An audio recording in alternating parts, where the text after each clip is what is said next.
Hello and welcome to my channel. My name is Jonathan Cohn, and today I have a really short book review of the book Tale of the Toa, the first book in the Bionicle Chronicles by C.A. Hapka. This is a chapter book. It kind of teeters on being close enough to be a middle grade novel, but I think chapter book is a good explanation for it, certainly for elementary students. I am an elementary teacher, and I'm trying to get into, I specifically teach history, and I'm trying to get into books that my students would want to read. And in fact, some of my students went to the library and got this series and started reading it, and they loved it. And I wanted to try to participate if possible, just to try to be able to talk with my students about what they're reading. And so I read this book, and also I have some friends in a friend group we have. Our friend group is known as the Awkward Silence Gang, and several members of the Awkward Silence Gang were big Bionicle fans as kids. And so I actually got to pick their brains a little bit about this universe, about these characters, about the books and how everything works together. I am not a traditional Bionicle fan. As a kid, I was not really allowed to be involved in Bionicle. I don't know why. And so I never really got into it. We had a few of the sets that just happened to be gifted to my brother and I, but we never got into the lore, never got into anything. We just knew it looked different than the rest of the Legos that we played with. And so the only thing I knew was I had watched a brief video online, which had like a trailer for the Bionicles, and then I also watched half of one of the movies, and I don't even remember much of the movie. So I don't know much about the universe, and so I jumped into this book basically blind, which is a perfect analogy since my glasses are not working, which is why I'm not wearing glasses right now.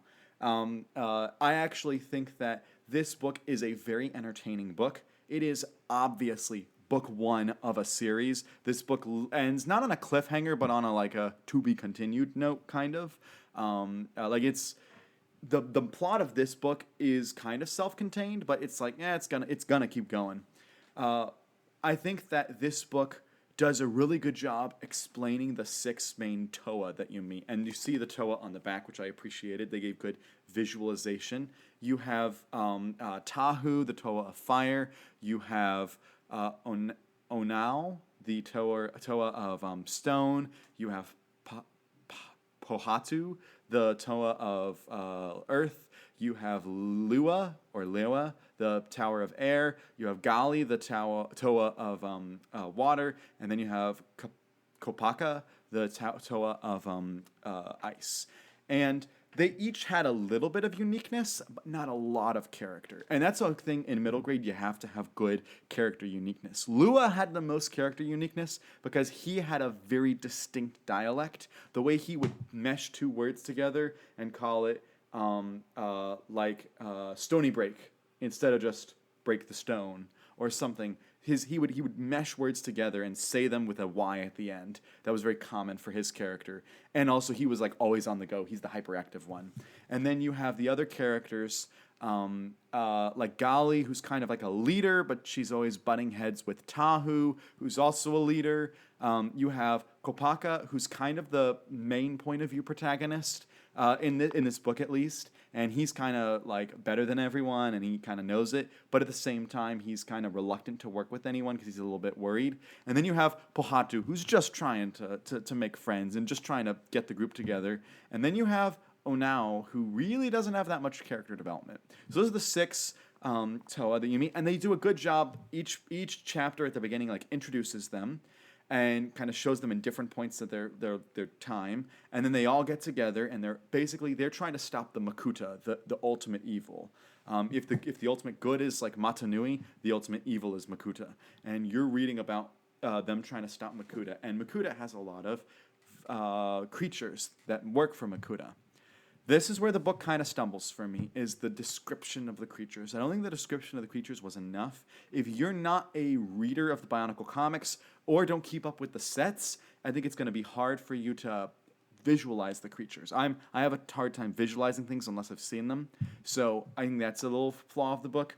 And there's something mixed on the book. It's not good, well done. It's not poorly done. It's kind of both. And that's the world building.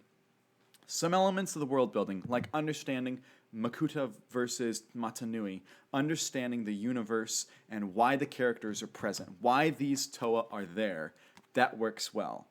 But the understanding like the little items that they're carrying or the masks, or understanding why the masks are important or things like that is not well explained, and maybe it gets better explained later. But this is a book aimed for kids, and this is a very world building heavy book, so it is interesting to see it be such a challenge for me as an adult to read than it is for kids. Now, I imagine when this came out back in 2003 that a lot of the people reading this had already read the comics and followed everything else. But there is an element of this is the first book in a series. It's the first Bionicle book. You're expected to have new readers with this. So you want it to be accessible. And on a media tie-in fiction element, where you're looking at whether it's accessible or not, it's not the most accessible.